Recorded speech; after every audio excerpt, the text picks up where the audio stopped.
Good morning. My name is Miriam Andrews-Ullman. I'm a member of the Board of Trustees and the UU Singers. Welcome to our service. Unitarian Universalism encourages an open-ended search for meaning in life and a commitment to asking our values to shape our actions. We are a pluralistic religion that draws wisdom from many sources.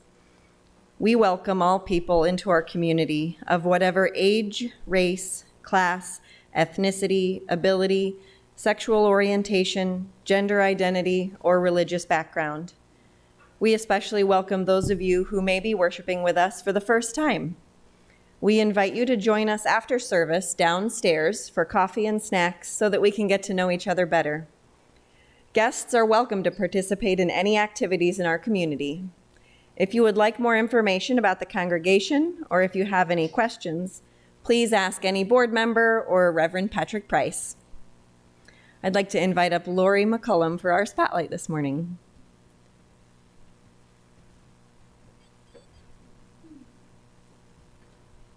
Good morning. I'm here representing the Environmental Justice Team, and I just want to say a couple of words about having a green Christmas. First of all, I just was listening to something that Miriam said about our values matching our actions. And as you're thinking about Christmas gifts and various Christmas activities or other holidays you may be celebrating, think about matching your values to your actions. That might mean things like when you purchase products that they are things that people actually need and that you're not just investing in a lot of commercialism, that you make donations perhaps to various nonprofits that you support and let some of your family know that that's what you're going to be doing as part of or in lieu of some of your purchases. Gifts can be things of time and treasure. If you have things that you really are hoping that children and grandchildren will appreciate someday, this might be a good time to pass some of them on or unload them, as depending on how you think of it. Also, when you get ready to wrap up your Christmas, if you've got some of those great Christmas tree lights that don't work anymore, that you get really frustrated with, TerraCycle actually accepts those.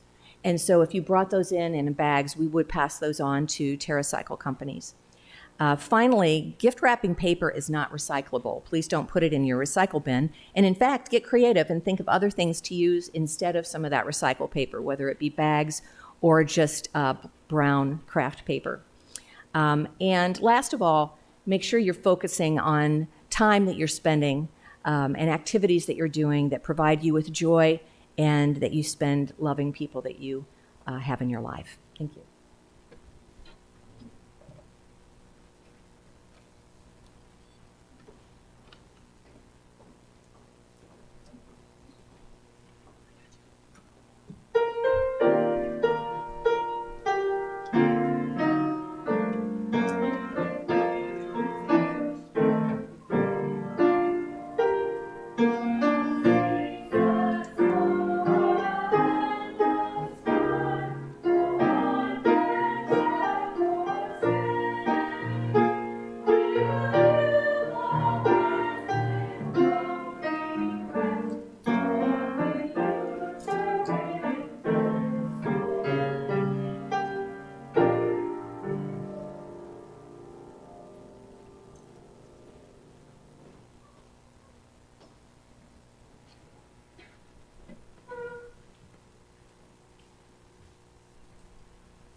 I've always loved the sound of the plunk of a pebble or a rock when I've thrown it into a pond or a lake, and then watched the ripples of my simple action spread to the outward reaches of the pond or the bowl.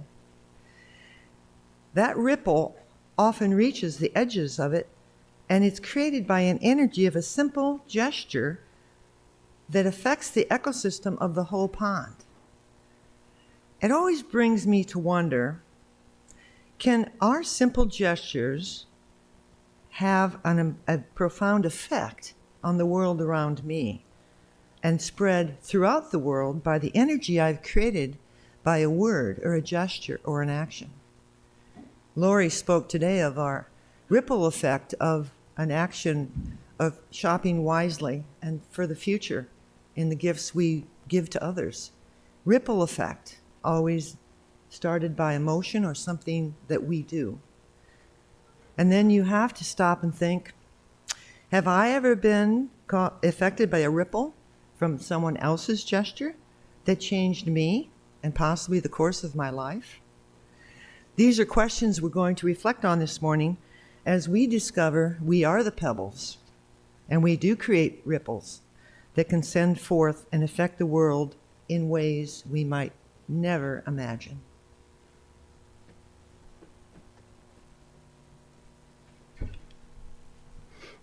Our opening reading this morning is from Tanya Marquez. It is entitled, Our Lives Intersect and Intertwine.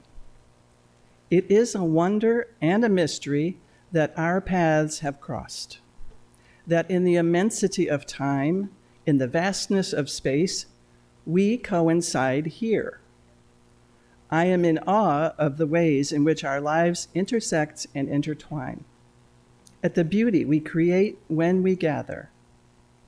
May our coming together make us more compassionate, more just, more caring, and more loving. May our hearts and minds be open to this offering. I am so glad you are here. Let us worship. Let us marvel at the miracle of being here right now and the mystery that has brought us together.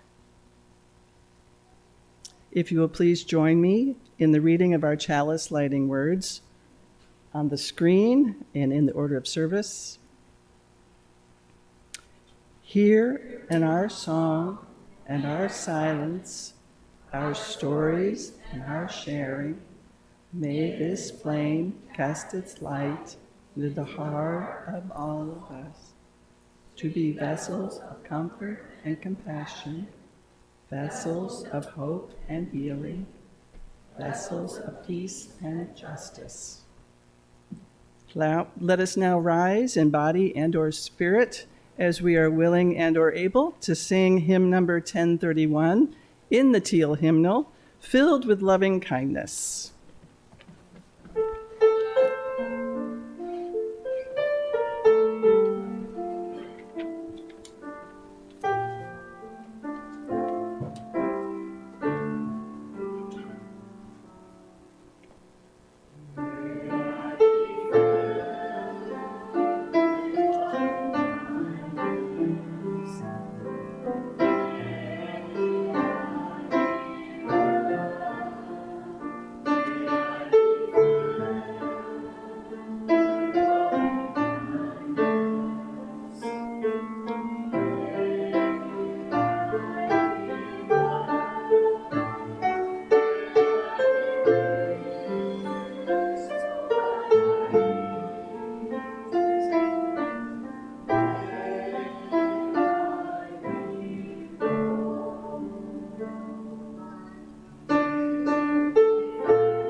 Hey, everybody.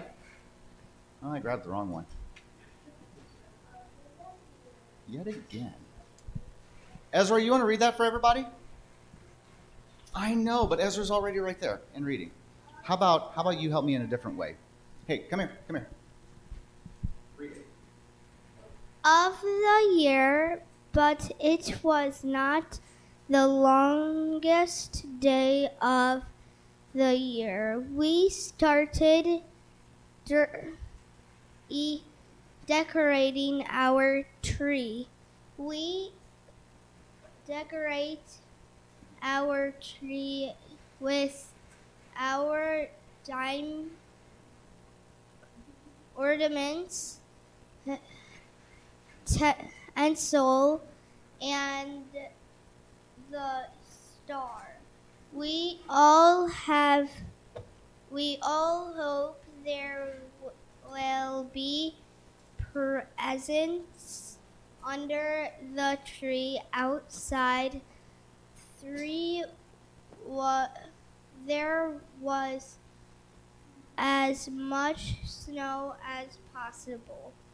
We had a snowball fight. We went sledding. We built a snowman, and we ate snow. We came inside and Way to go. Thank you very much. Will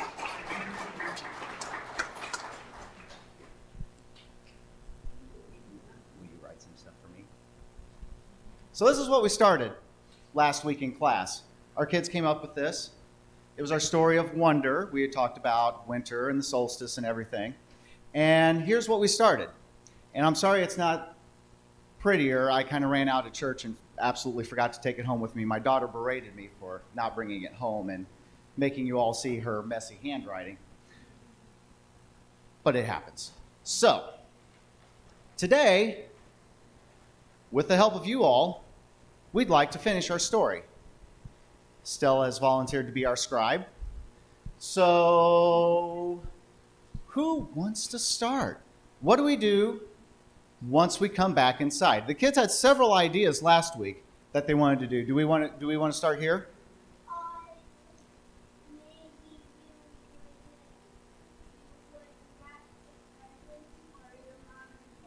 Maybe you would wrap the presents for your mom and dad. Stella, can you write that? Good one. Ooh, baked cookies. Hang on a second. Let's give Stella a second to write.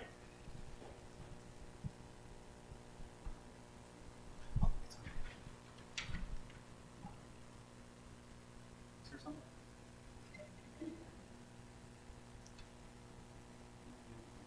Yeah, right. Yeah, you're right. See, sometimes you got to go back to your old work to see what you did.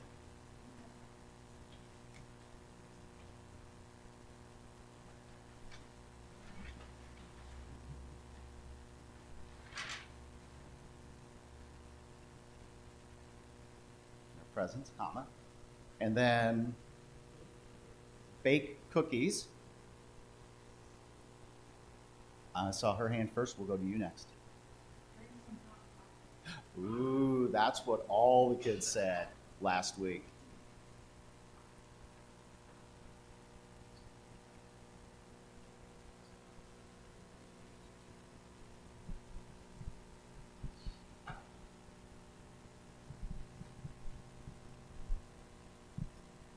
Perfect. Yes. And sing songs.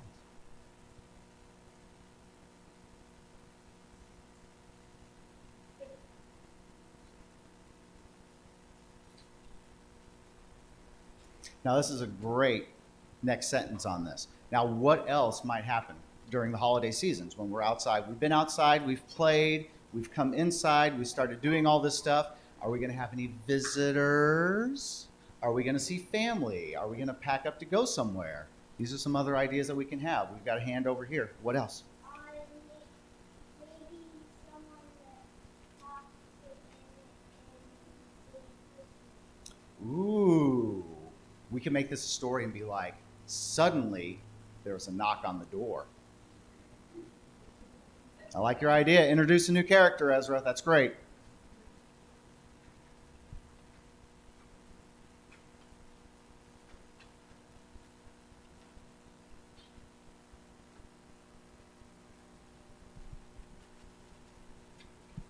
Too many clocks here. Oh, there it is. I just want to make sure I don't go too long with this.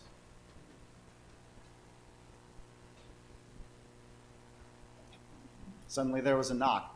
Now, for the big question, we're coming out here. Lots of people. Yes. Who was at the door? You.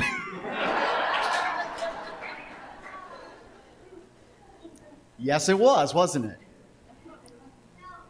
But, oh, the UPS driver. There was a knock at the door. It was the UPS driver delivering the last present. Ooh, that's a good one. Now, let's come over here. Let's hear from somebody over here. You did. And since we have more people here, they're offering more suggestions too, right? So we're going to listen to everybody because everybody has the right to make a suggestion. Okay? So we're going to listen to everybody, and we're going to try to make this as big of a group story as possible. Right now, it's a whole church project. Who knew this would happen? Everybody would if you were here last week, because I said it. But, so, over here, the last present. What was the last present?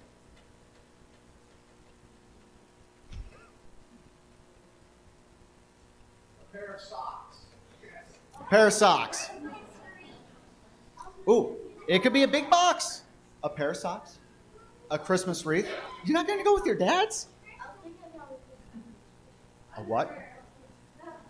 Okay, so this is perfect. This is exactly the type of Christmas at my house. So, the last present was a Christmas wreath.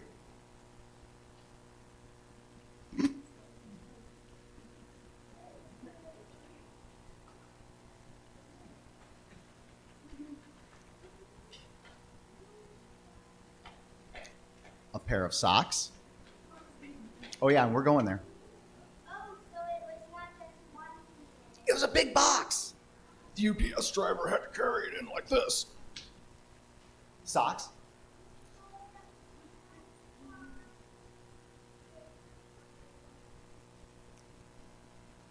And underwear. Don't you get new underwear for Christmas? Am I the only one? No. I always get new underwear for Christmas. How do you know when to recycle?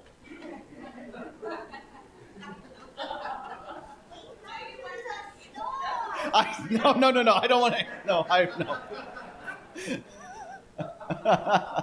No, I'm good. So, now we've had all this happen. What is our closing? We've got the box. We've got the last presents. We've got everything. We went to bed to wait for Santa. And then the next morning we woke up and there was thousands of presents. Start writing.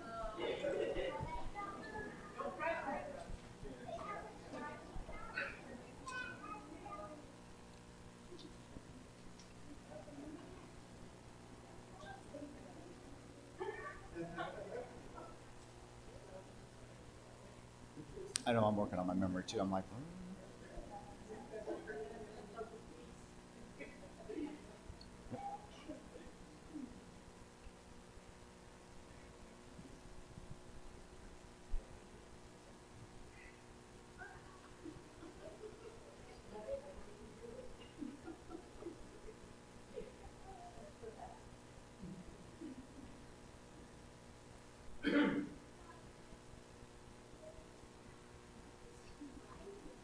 She's writing what everybody said. She's writing what they said. She's writing what you said. This is our story that we recreated. This is a story. And this seems, because it was suggested by a whole bunch of people, that it seems like this is a pretty true story of wonder, right? Sometimes this is kind of the basic things. We all like spending time with each other. We all like going outside. We all like doing that. Well, I did promise Stella she could read. And you read the first part for us, so we're going to let Stella read the second part for us. Okay? So, the second part and the ending to our story, with the first part being up there, is...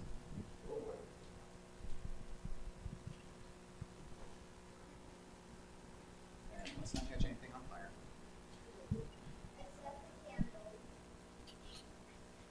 Wrap the presents, bake cookies, drink hot cocoa, sing songs. Suddenly, there was a knock. It was the UPS driver. The last present, a Christmas wreath, a pair of socks, and undies. We went to bed to wait for Santa. The next day, there was a tower of presents.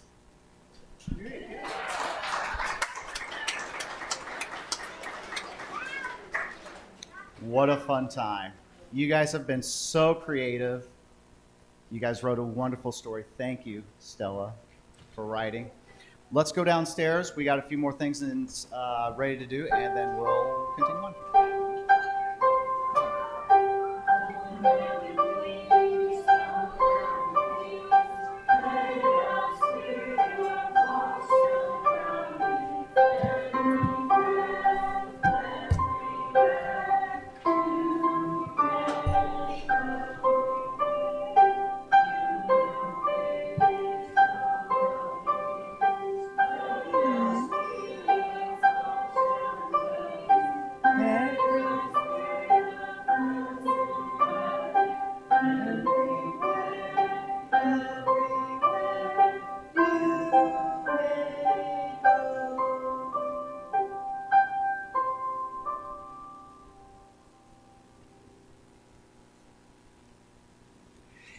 Before I start our first reflection, I would like to have us really look around at the decorations that those who gathered here yesterday put in the time and effort to make this beautiful holiday space, combined with all the views. So thank you to all that hung the greens yesterday.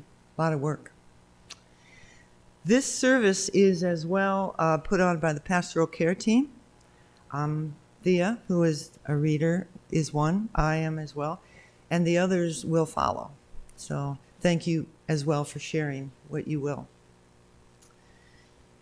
So I'd like to start this first reflection on a blog that I read that really struck me.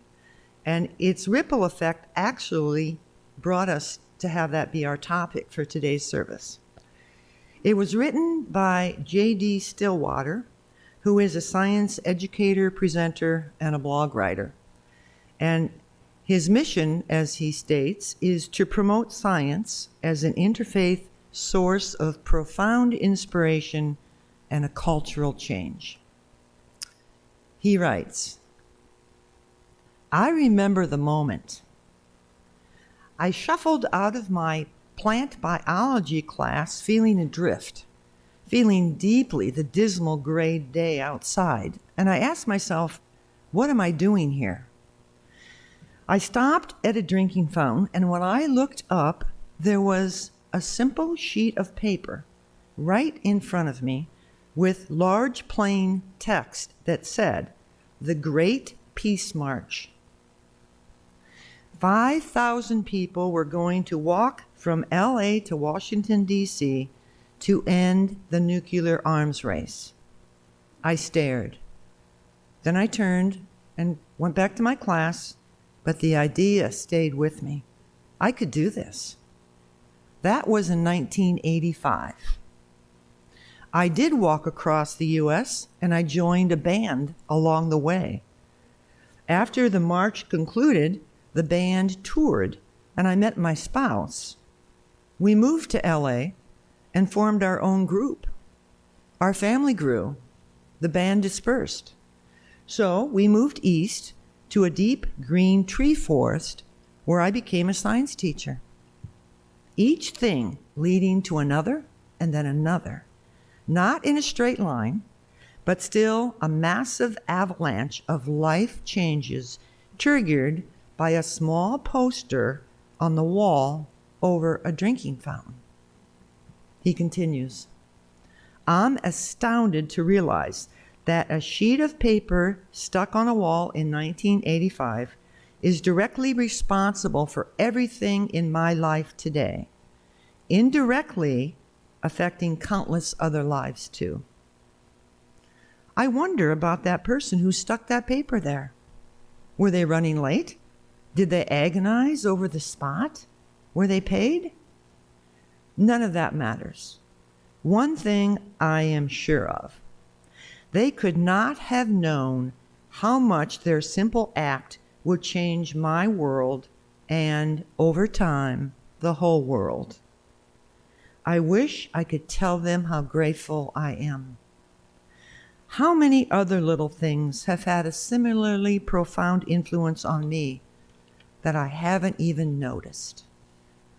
He ends, it lights up my imagination with wonder and astonishment. So today, I know I will make dozens of small decisions. I will never know their ultimate impact, although I suspect that some of them will matter tremendously. If each one carries a snowflake's worth of the change I wish to see in the world, in time, an avalanche of justice, equity, and compassion will be sure to follow. That was the end of his blog. Wow, it is wonder and astonishment, and it brought me to pause, and I've been reflecting upon that article. And although I was drawn to it, there was something I couldn't yet hear, and I couldn't grasp what it was really saying to me. I had been absorbed by my everyday responsibilities, tasks, chores, so that I had my head down, walking across my space of life, looking at all I had to do in a day and frustrated that the day wasn't even long enough. Then I remembered in a pause that someone had once told me, close up, the world seems like dirt and rocks, obstacles you have to remove or walk through. To get a clearer view, you need distance from your everyday occurrences and problems. You need to see the big picture, a view of the whole. You need to look at the earth as if you were on the moon. From the moon's vantage point, you aren't tripping over your own feet or walking with your eyes to the ground. You instead look out and see the vastness and grandeur of life, created over billions of years on this earth to bring it to what it is today. And just not the earth as a solid round object, somehow still floating around, but moving, breathing parts, including humans, whose simple gestures have created what we are today. Simple gestures created from long ago that we still live today.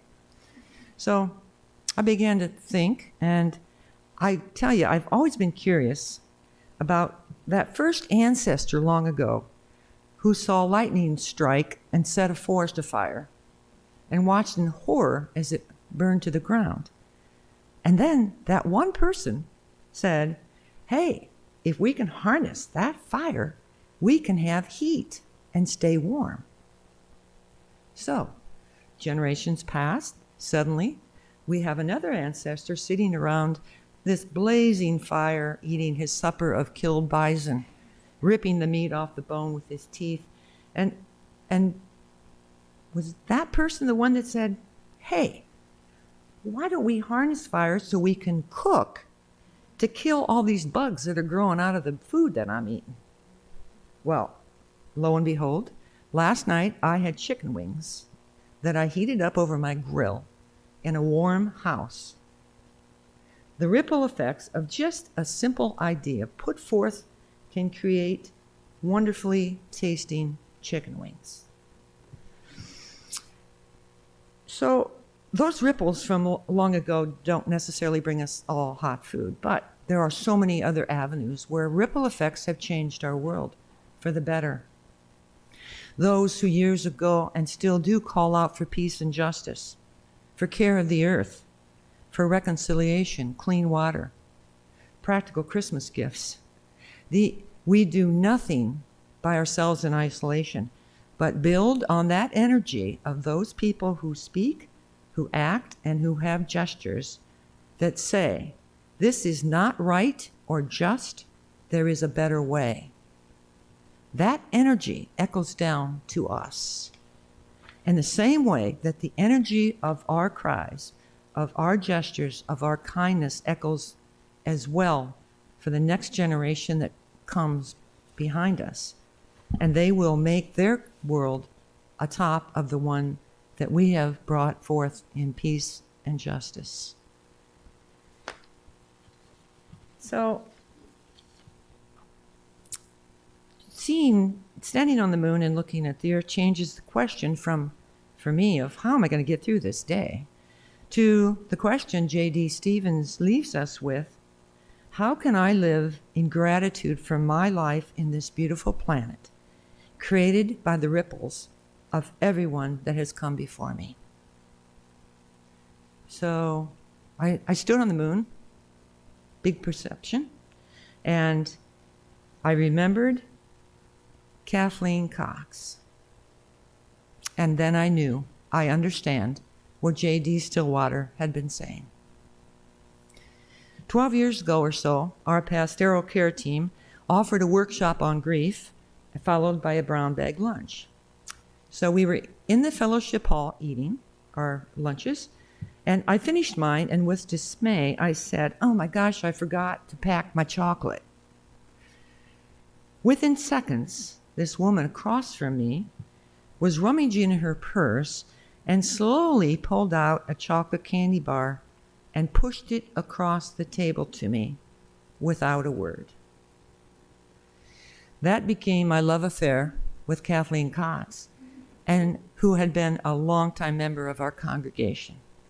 We became friends, and our relationship became one of trust as she asked me to be the power of attorney for her in all things.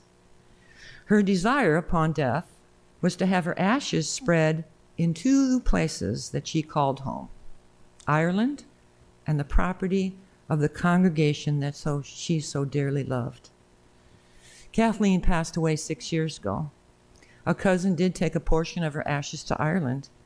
So I approached our congregation and asked if I could spread her ashes in a space that others have been interned or ashes spread, but was told that we no longer could spread our ashes until there became a policy was written that determined where. So the Pastoral Care Team went to work along with a few others, and we created an ash policy. That ash policy is a ripple effect of Kathleen's life that opened up the way for others who want to be remembered and loved this place to live there forever. And her ripple effect on me is oftentimes, as I think of her laughter and of her joy, my day and my smile widen. And this was all due to a simple gesture of a piece of chocolate being pushed across the table. Who would have ever known? So, as I stand on the moon, ripples put forth by simple gestures that are driven by energy of hate and needing to control as well. And there is that in between the good. I'm aware of myself to know that my gestures oftentimes do bring harm to others. But I am as well aware that light overcomes the darkness, that good triumphs over evil, and that love conquers all. I believe that is true, and I have experienced it as well in my own life. And that is why, when I find myself again with my head down, tripping over rocks and kicking dirt, I will rise up out of my stupor of self-centeredness, and with my head held high, I will walk the earth in a new way, learning with each and every step, breathing a prayer as I go. Let my simple gestures spread ripples of comfort and compassion, ripples of hope and healing, ripples of kindness and understanding. May I be well. May I be filled with loving kindness. May I be peaceful, and may I be whole. Amen.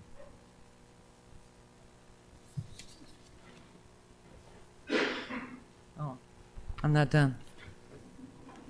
So, we are now at a place for the ripple effect of our generous giving. May wander through to share the plate where all of the extra money will be used for staff bonuses in the month of December. Please be as generous as you can. To donate, you can go to uucqc.org. At the bottom of the page, there's a donate button, and you can donate via PayPal with a credit card. While the offering is being taken, we invite you to come forward and light a candle for any joy and sorrow written upon your heart. Somebody will check the chat on YouTube as well to see if there's any that we maybe read after the offertory. Let this time begin.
Good morning. I am Susan Perry, also a Pastoral Care Associate. In this time of sharing, I take time to read from the Book of Joys and Sorrows, which is located in the hall leading into the sanctuary. Please feel free to write in this book before each service. Please also mention to Reverend Patrick or any of the Pastoral Care Team if we may help you through any of life's stresses or changes. We have one sorrow written in the book by Marcy Doyle, remembering Sandy Hook 10 years ago and all the victims of gun violence since then. I don't see any joys or sorrows online, but I do see many good mornings, which is always a joy. For what has been shared and what remains in the quiet of our thoughts, we are grateful. May we now open our minds and hearts to a place of quiet meditation within the energy of our congregation.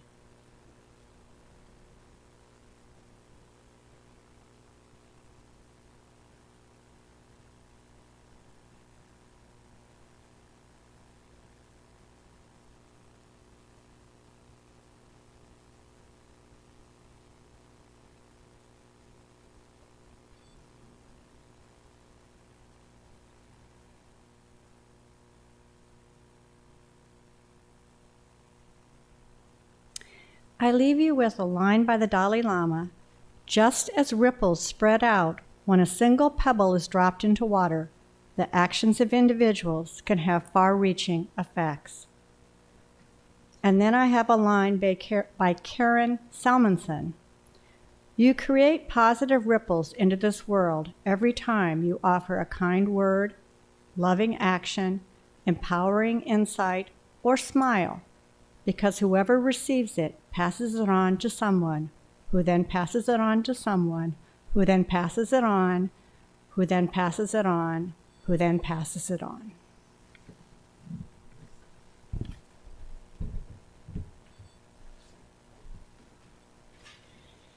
If you're following the order of service, you may notice that I am not Miriam, nor am I Doug. And the song that is there is not meant to be for this week, nor will I sing it. The ripple effects of that will not probably be very effective. We do our second reflection with stories. You know, stories at the heart of all of us, and we all have them to tell.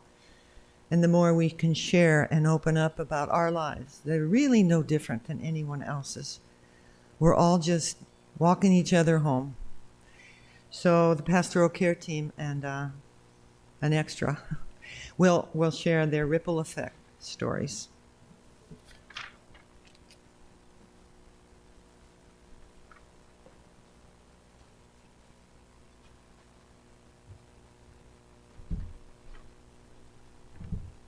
Good morning. I'm Barbara Thompson. My family and I use the local library several times a week. Over time, we checked out hundreds of books. The children attended many story hours, and we all participated in special events. One day, the librarian invited me to join a book discussion group. I was one of many she invited, but I loved books, and I showed up. The group included a college professor, a high school English teacher, physician, veterinarian, the friendly librarian, and me. On meeting the group, I flashed back to my high school counselor.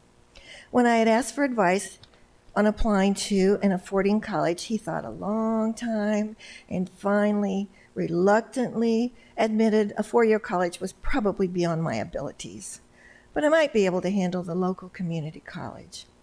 I had a brief stay at college, ran out of money, and got a job.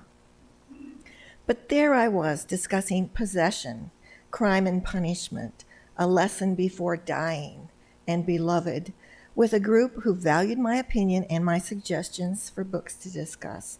This group was unfailingly kind, with no hint that I might not measure up.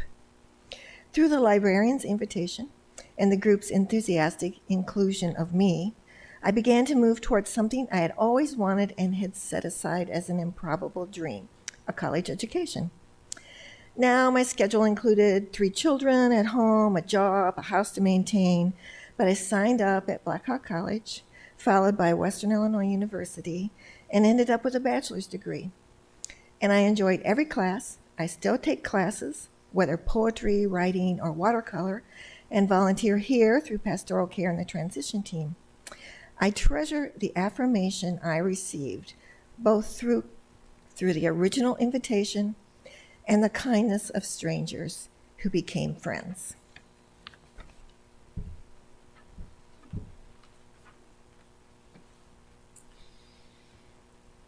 Next was going to be Joanne Macheco. I had word this morning that several members of her family are ill and thought it best that she not infect any of us. So she sent me her story, and I will read it. Back in the early 1990s, our 17-year-old daughter, Marcia, was in a very serious car accident. It was on the 4th of July. She was brought into the hospital as a Jane Doe as they could not locate her ID. She had a closed head injury, and the ER doctor suspected a ruptured spleen, and surgery was performed right away. Meanwhile, the police were able to find her ID in the wreckage, and we were notified that she was at Genesis East. When we got there, she was in the ICU, she was in a coma, and remained so for more than a week. At some point during this very uncertain time, Charlotte Saleska, the UU minister, visited us at the hospital. We were very surprised, and we were touched by her time that she gave to us. You see, although we always maintained our UU membership, we had not been attending for quite a while. Once Marcy, our daughter, gained consciousness, she was moved from ICU to the post-surgery unit. During this time, John and Kathy Bowman also visited. It was so nice to see them. We mostly talked about what was happening and not necessarily about church, although that had been how we became friends. As our daughter began to recover, Joe and I talked about Charlotte and the Bowman's visits and thought that we might start attending UU once things settled down. A week or so later, Marcia's condition nosedived, and once again she was in surgery. It turned out she had developed acute peritonitis. We faced an uphill battle to recover. After months of hospital care and physical therapy, she finally came home in early October. Those kind gestures by Charlotte and John and Kathy, reaching out to us, eventually led us to return to UU and become active. Joe got involved in photographing UU events, and I volunteered to help in RE at first, teaching elementary, and then later co-leading the junior high group. From there, I became more involved in leadership activities and eventually served on the board. Since then, I have most recently been on the Pastoral Care Team and now the Healthy Congregations Task Force. I doubt that neither Charlotte nor John and Kathy had any idea of the ripples that their caring gesture brought about.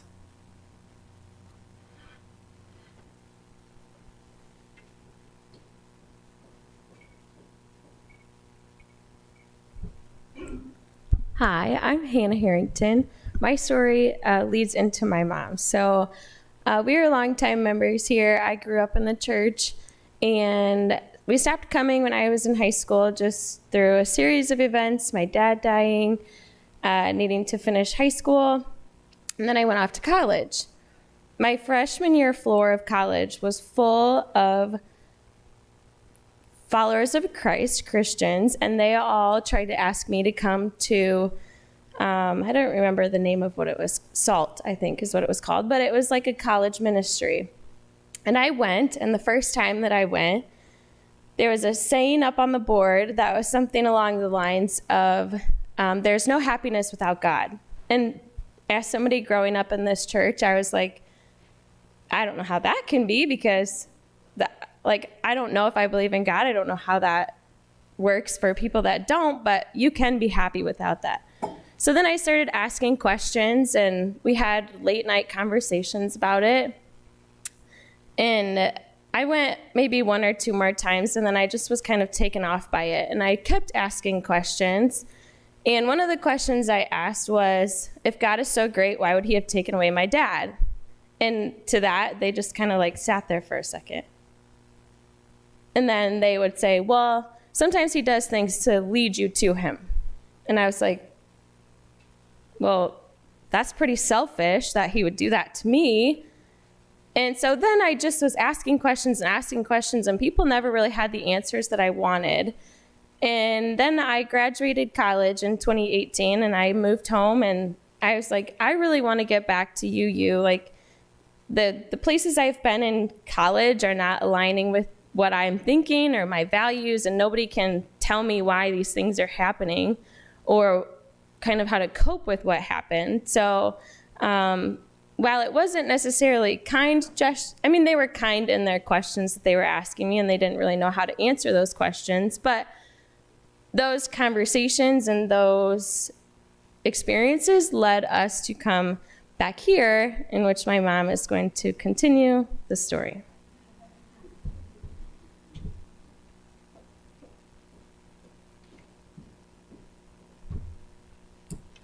So, here we are today. Thanks to Hannah for pushing us to be here. We are all ready to be back. It was my mother, their grandmother, who led the archives team for many years and wrote the then called Unitarian Church history book. Upon our return, the team needed a new leader as most of its members were no longer alive or able to be involved. Daughter Diane suggested we three could take that on. Do you feel the ripple here? We were just getting started when COVID shut us down.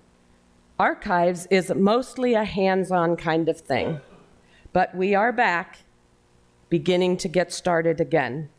The team, led by the three Harringtons, is continuing the ripples of preserving, sharing, gathering the many new stories and old stories here at UU. I shared some history with a new member who didn't know an archives room even exists here.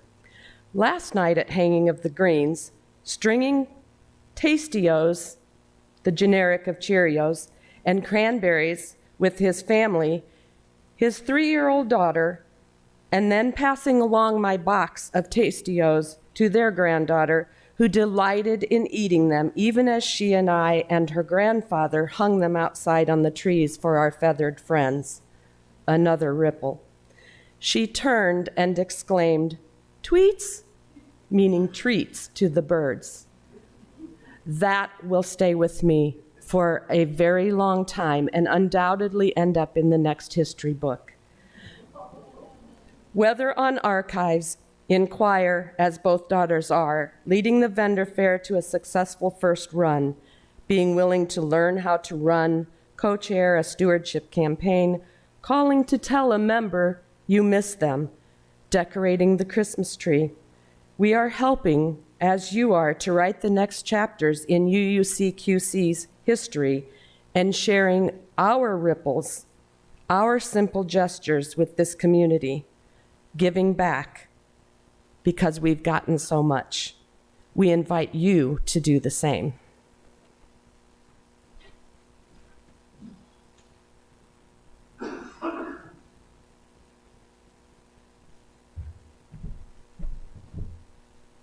Let's see if this will work. Wants to see my face.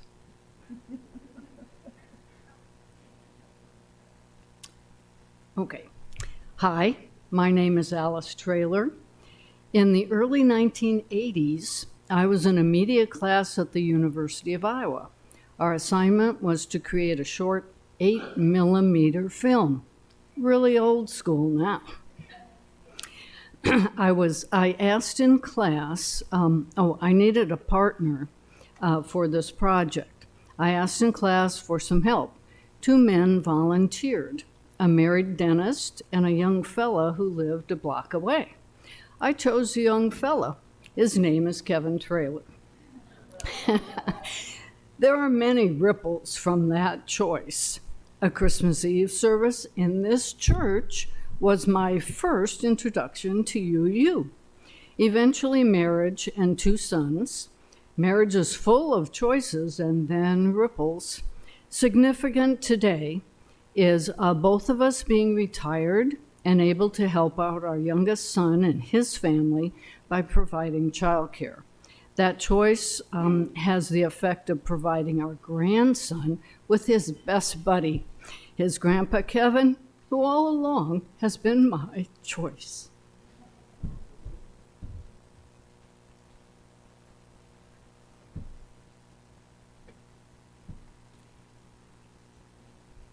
I thank you for all sharing, and I think nothing else needs to be said. Let us now join in the hymn, every night and every morn, page 17.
It was just brought to my attention by Susan that written in the Joys and Sorrows book last week, but hadn't been seen, is a joy from Doug and Lori.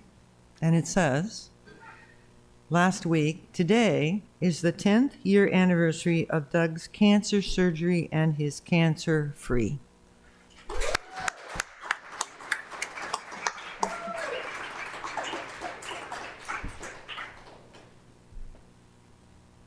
Our closing reading is by Danusha Lamaris, called Small Kindnesses. I've been thinking about the way when you walk down a crowded aisle, people pull in their legs to let you by, or how strangers say, "Bless you," when someone sneezes, a leftover from the bubonic plague. Don't die, we're saying. And sometimes when you spill lemons from your grocery bag, someone will help you to pick them up. Mostly, we don't want to do harm to each other. We want to be handed our cup of coffee hot and to say thank you to the person handling it, to smile at them and for them to smile back, and for the waitress to call us honey when she sets down the bowl of clam chowder, and for the driver in the red pickup to let us pass. We have so little of each other now, so far from tribe and fire, only these brief moments of exchange. What if they are the true dwelling of the holy? These fleeting temples we make together when we say, "Here, have my seat. Go ahead, you first. I like your hat." Please join as we extinguish our chalice. The words are on the screen in your order of service. We extinguish this flame, but not the light of truth, the warmth of community, or the fire of commitment. These we carry in our hearts until we are together again. I love that. What never happens with anyone else. Thank you, Gates. From now on, when I go that, I want it. Okay. Before we start our postlude, we were asking that you write on your card, hopefully with a pencil, and Anne has extras if you don't have one, to not let this lay here, but to take it with us and to think, what gesture can you do this week to create a change in the world? There's a basket right inside the sanctuary door, and if you would just place them there when you leave, take the intention with you in your heart and leave that with us so that we may post them in the hall outside the sanctuary so that we can all see how this congregation is far more powerful than we ever would imagine, no matter what changes we're going through, because we are here together, sharing our desire for a better world.